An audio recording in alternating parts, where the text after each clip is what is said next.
Hello everyone, welcome again to Tara Na. Last week, I showed you how to make a pecan pie. And because of that video, an acquaintance of my husband saw it. And I think he also have his own pecan trees that he grows. So he got I guess he liked the video. So he sent us a sample of his own pecans. So whoever you are, my husband's friend, thank you, and I am using your pecans to show them how to make pecan bites. Okay, yes, pecan bites, since he wanted us to see how his pecans compared to our pecans. So he sent actually us two, see? And for this recipe, I used almost half of this one full bag.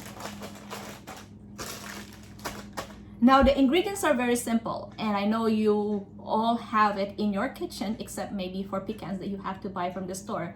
But believe me, if you can find something during the harvest season of pecans, if you can buy it locally and buy the fresh pecans and just store it in your freezer and ready to use when you need it, it tastes much different from the store-bought.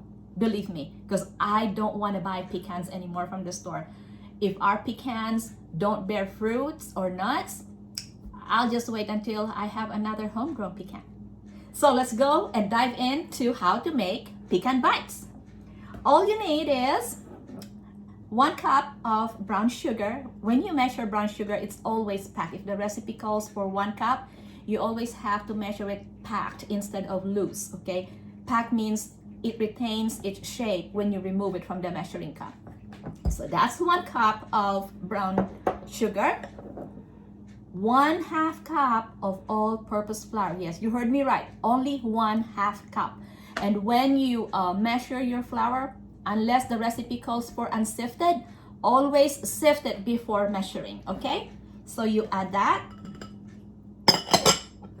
And then, of course, the star of the recipe, pecans. The ones that he sent us was kind of coarsely chopped, so I kind of run it through my chopper again to make it a little bit finer. You add that there. You only need 1.5 cups. You can go 1 3/4, but it is too much. So 1.5 cup is just a perfect amount of pecans for this recipe. And then you mix all those first 3 ingredients together. Like what I am doing, just mix it together. Make sure there's no lumps of sugar. Okay? Just like that. Mix it. And then make a well at the center. And then you add your milk. Your eggs. It's 2 eggs, slightly beaten. All right, you add that.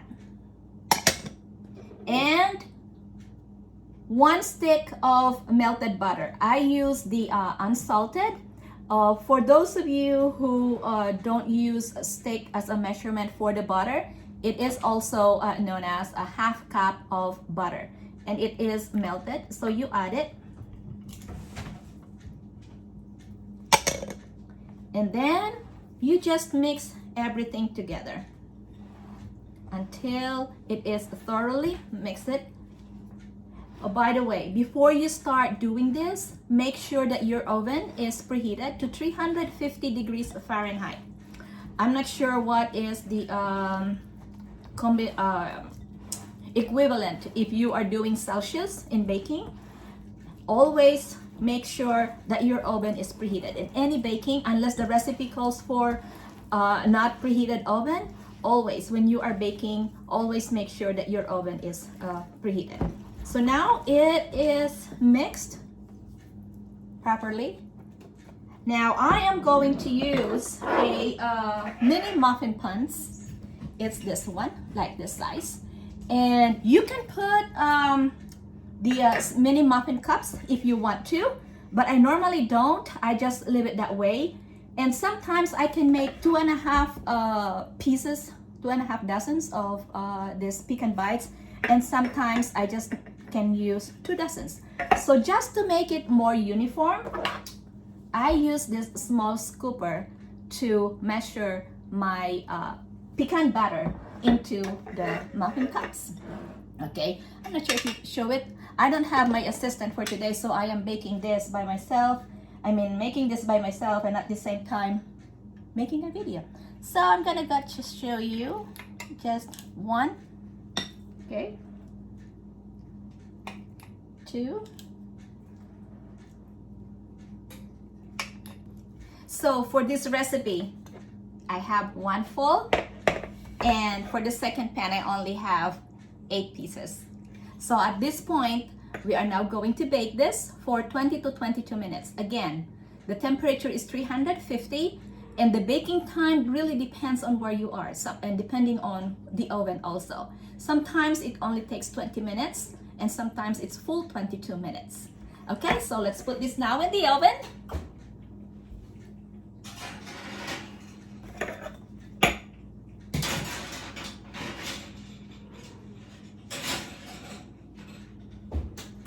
And I'm going to set my timer to 22 minutes, and then we'll see what happens next. 22 minutes is up, and this is the finished product.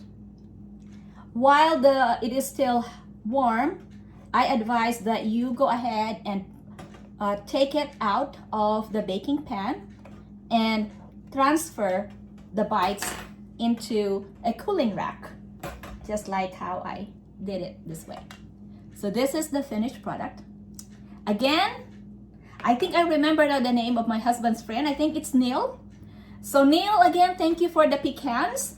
And if you guys live in Leesburg, Georgia, he is from there, and they have their own farm. I think it's Wingfield Family Farm, and pecan season is just around the corner, and you might want to check out that farm. Thank you very much for watching, and see you in the next episode of Tara Na!